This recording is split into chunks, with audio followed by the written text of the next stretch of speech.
राम राम भाइयों, स्वागत है आप सभी का एक और नए दिन में।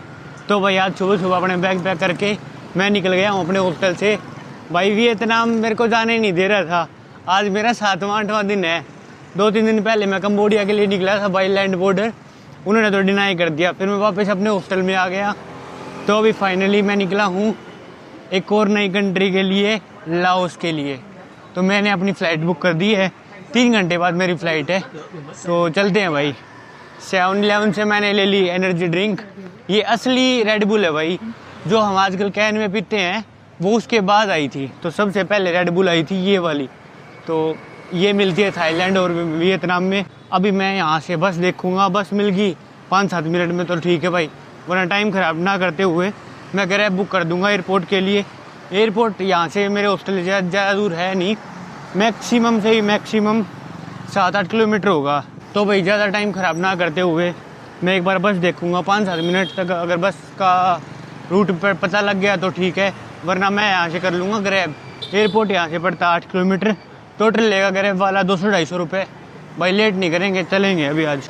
तो भाई बस के लिए पता क्या करा है, इससे अगले वाले चौक पे है, तो वो करके जाता हूँ भाई जल्दी से। 109 जाएगी एयरपोर्ट तक, जो कि लेगी 70-80 रुपये।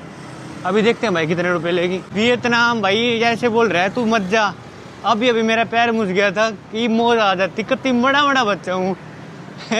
आज जाकर मानो भाई, बोर कर दिया। 7-8 दिन हो गए भाई सेम हॉस्टल में, कुछ ज़्यादा करने को है नहीं। 2-3 दिन थे जो प्रोडक्टिव थे, बाकी 1-2 दिन मेरे को बुखार हो गया था।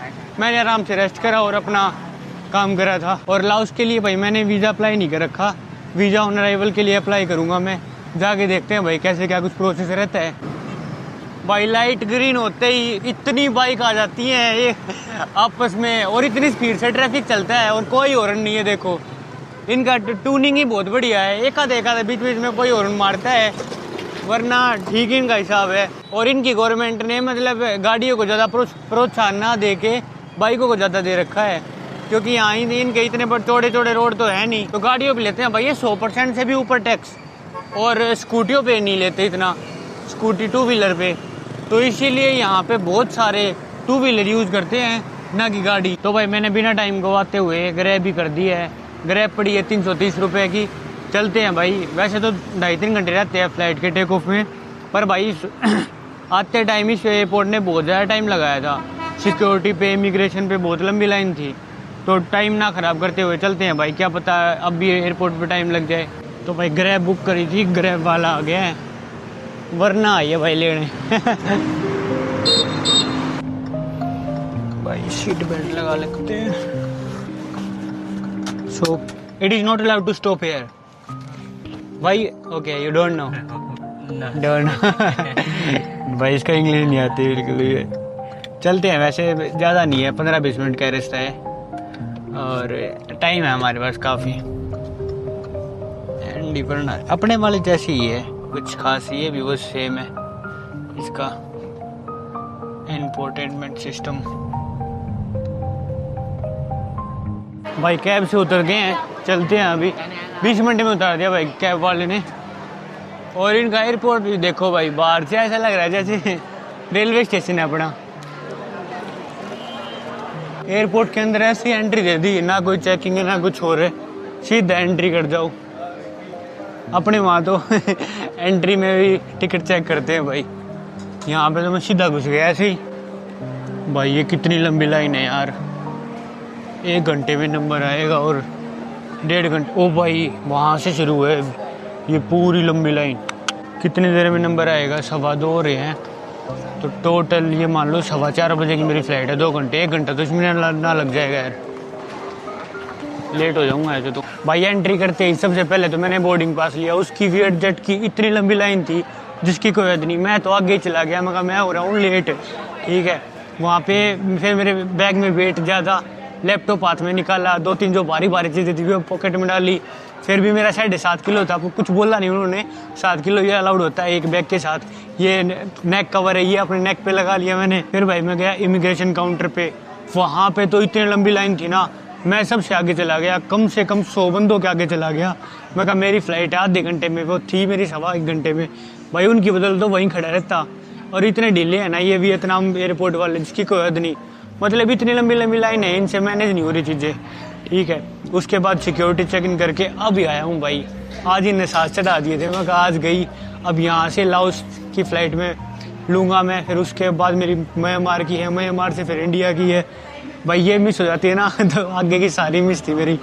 तो फाइनली मैं आ गया भाई काउंटर पे, अपने गेट नंबर 14 है मेरा भाई। अभी तक मतलब ये तो यहाँ की वियतनाम की एग्ज़िट हुई है अभी मेन स्टेप तो रहता है भाई लाओस में। मेरे पास ई वीज़ा तो है नहीं, जाके वीज़ा ऑन अराइवल के लिए अप्लाई करूँगा मैं। एक फॉर्म वगैरह भरना होता है, $40 उनकी फ़ीस होती है, तो भाई वो करके उसके बाद जाके मेरे को साथ आएगा कि हाँ फाइनली मैं लाओस में एंट्री कर गया हूँ। वियतनाम से एग्जिट हो गया, अब लाओस मेरे को एंट्री दे दे भाई। ये मेरा बैग, इसमें कम से कम है ना 10-12 किलो वेट है, और अलाउड है सिर्फ और सिर्फ 7 किलो। मैंने 1-1.5 किलो ऐसे एडजस्ट कर दिया, पता ही नहीं लगा। बहुत सारी चीज़ें जो भारी भारी थी वो सारी चीज़ें पॉकेट में डाल ली, ठीक है। लैपटॉप हाथ में ले लिया।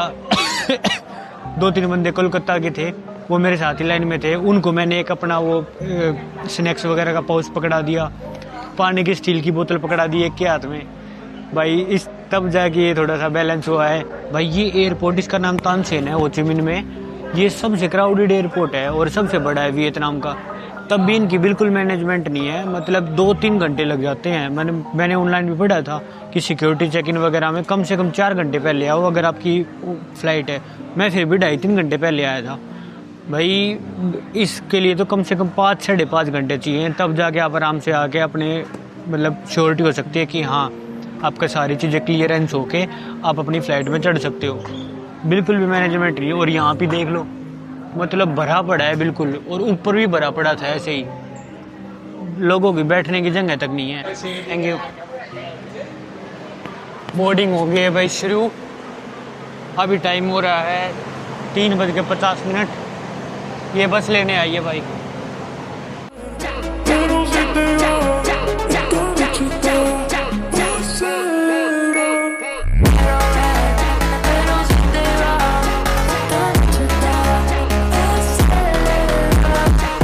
दिन रुक के भाई वियतनाम में, अब आ गया है वियतनाम को अलविदा बोलने का टाइम। अलविदा वियतनाम।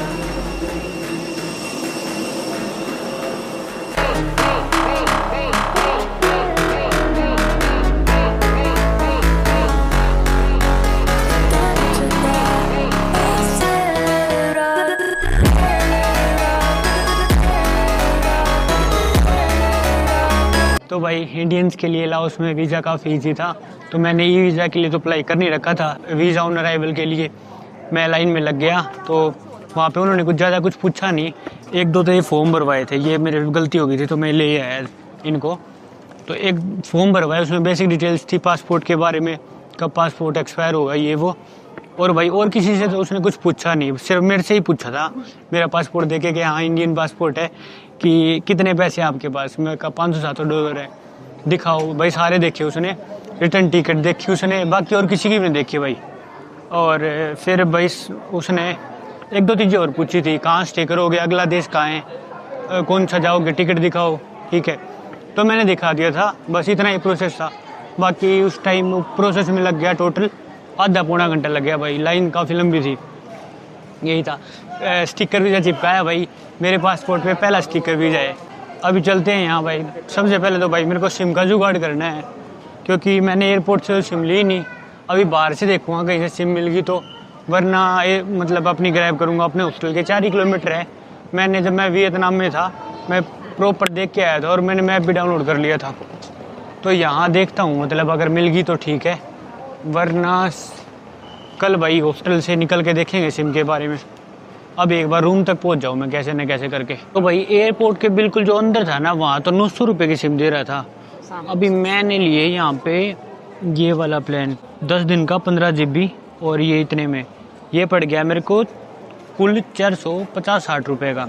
ये बढ़िया है भाई, बाहर से ले लो अपने, और 400-450 रुपये में 15 दिन के लिए 15 GB, 10 दिन के लिए 15 GB। ये अपना प्लान बढ़िया लगा मेरे को। नंबर भी मिल गया। अभी हम बाहर बैठ के इनकी लोको में रजिस्टर करके, लोको चलती है भाई, यहाँ ग्रैब नहीं चलती, ग्रैब है ऊबर। तो भाई फर्स्ट इंप्रेशन में तो काफ़ी बढ़िया सिटी लग रही है इनकी, लाओस की कैपिटल सिटी वियंटियान। बढ़िया रोड है, ज़्यादा ट्रैफिक भी नहीं है, और सिर्फ 8:30 हुए हैं। 8:30 बजे इतना कम ट्रैफिक मेन रोड पे। सो गए के सारे यहाँ पे।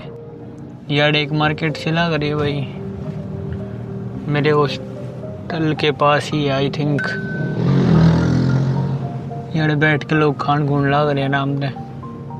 आता हूँ मैं बैग बुक रख के आराम से। यहाँ वो शायद भाई आगे ले गया, मैंने छोड़ के बीरान ढूंढना पड़ेगा अब कहाँ है वैनी हॉस्टल। ये रहा भाई, ये मेन रोड हो गया यहाँ पे। और ये गली से उतरते ही वो सामने वो जो बोर्ड जल रहा है ना, ये वाला जो दिख नहीं रहा अभी, ये है मेरा हॉस्टल। ठीक टाइम पे पहुँच गए यार, मतलब 4 बजे की मेरी फ्लाइट थी, 2-1:30 बजे मैं अपने हॉस्टल में तो निकल गया था। ठीक टाइम पे पहुँच गए। अभी बज रहे हैं 8 साढ़े 8। उस पर वीज़ा ऑन अराइवल पे बहुत लंबी लाइन थी, वहाँ पे थोड़ा टाइम लग गया। तो भाई ये इनका ऑफिस है, रिजर्वेशन करवा रखी है।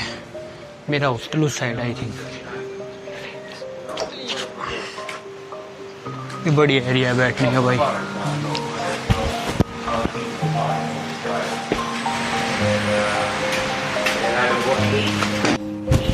ये कुछ ऐसा बेड है भाई मेरा। ये बाकी सारे होंगे और मेरा सबसे पहले ही है। ये दरवाजा हो गया भाई।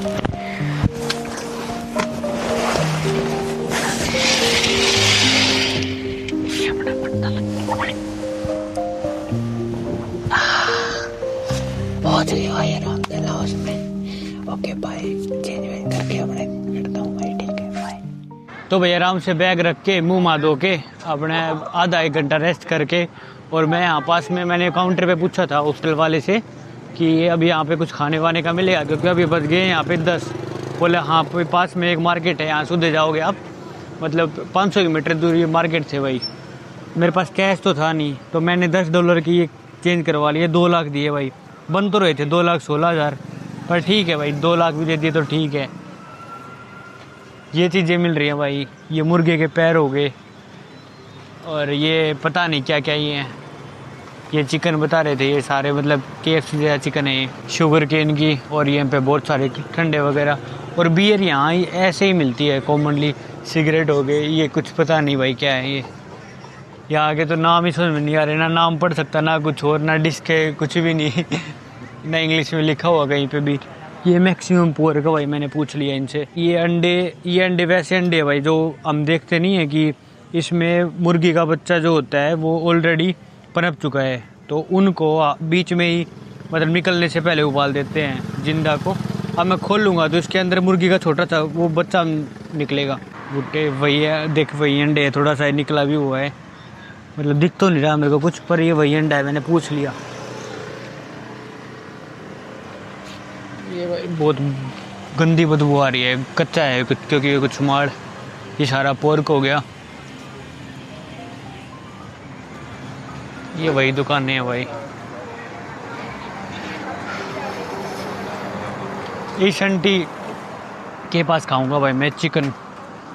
ये चिकन खाऊंगा क्योंकि आंटी के पास डॉलर कन्वर्ट करने के लिए कुछ नहीं था, तो मैं स्पेशल ये मगर चिकन कर दो, पर मेरे पास पैसे थे नहीं, और आंटी ने घूमी भी थी ये, पर इनके पास मतलब चेंज करने का कोई वो नहीं था, तो वहाँ आगे जाके चेंज करवा के लेके आया हूँ।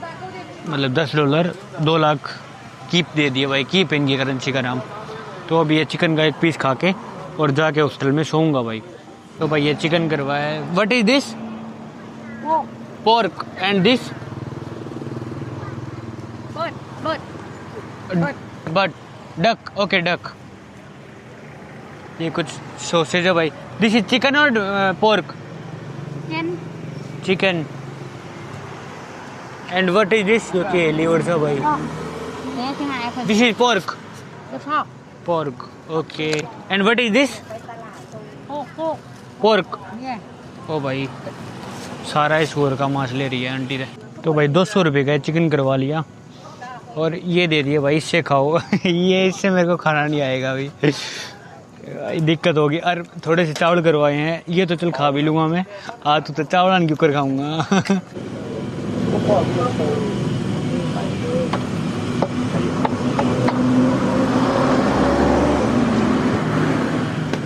First bite. काफ़ी बढ़िया भाई। हाँ, करवा दिया भैया चटनी, देखो मीठी है की हीट। 知道，那是英国留学的吗？超甜。你们的粉是炒的吗？啊，然后它那个傻逼甜的， चीनी भी गिर रखी है और अंत मिर्च गिर रखी है। 我操！ चावल ट्राई करता हूँ भाई। स्टिकी राइस बोलते हैं 他 इनको। 不是婚了以后为了就是不跟那个男的，他才去英国的吗？快来一个炸。啊，不是甜了。 ऐसे खाऊंगा भाई, रबड़ के से राइस लग रही है। पर ठीक खाना तो पड़ेगा। अरे हाथ तो छोड़ दूंगा थोड़ी बार मैं, रुक जाओ। 这好久不分。 这泡面包才200块钱，好便宜啊！ 100对呀，在哪里啊？ भाई बहुत बढ़िया है सच में, बढ़िया। खाना खुना खा लिया भाई, एक नंबर का पेट भर गया। राइस तो मेरे से खाए ना गए। और अभी चलते हैं भाई हॉस्टल, काफ़ी लेट हो गए, टाइम हो गया 11। और मेरे पीछे ये मैं कहूँ रिवर है, जो कि मैं सेम वियतनाम में था तब थी। ये क्या ढूंढे इतनी रात में? हाय, व्हाट यू आर हैप्पी? भाई कीड़े पकड़े हैं ये, एक ही लाग रहा, 3-4 उड़े लाग रहे हैं। तो चलते हैं भाई हॉस्टल में, जाके रेस्ट भी करना है। मैं यहाँ पे लैंड हुआ था वियंटियान, जो कि इनकी कैपिटल सिटी है। और यहाँ पे है सच कुछ बहुत ज़्यादा नहीं है करने को। तो कल का मेरा 11-12 बजे का चेकआउट है। उसके बाद मैं जाऊँगा यहाँ से 3-4 घंटे का ट्रेन का सफ़र है। लुआंग करके कुछ है, मैं मेंशन कर दूँगा। तो वहाँ जाऊँगा भाई। वो इनके बढ़िया है, जितने भी वाटरफॉल हो गए और नदियाँ होंगी, झरने होंगे, ये सारे के मतलब मेन अट्रैक्शन वहीं पे है। बाकी हॉस्टल बहुत मस्त है मेरा, मैं कल सुबह आपको दिखाऊंगा पूरा हॉस्टल। किचन वगैरह आगे बहुत बड़ा बरमडा है। और कुल 390 रुपये का भाई, गणा वर्थ है। कती साल आगे नई बिल्डिंग बनी है और बेड वेड बढ़िया, एक नंबर का, स्पेसियस है काफ़ी, कोई दिक्कत नहीं है। अभी जाके रेस्ट करूँगा, लैपटॉप चार्ज लगाना है, पावर बैंक चार्ज लगाना है और जाके भाई सोते हैं। काफ़ी थक गया भाई, खाना खा के बढ़िया पेट भर गया, अब नहीं सोऊंगे। ओके, गुड नाइट भाई, आज के लिए काफ़ी था। राम राम भाई।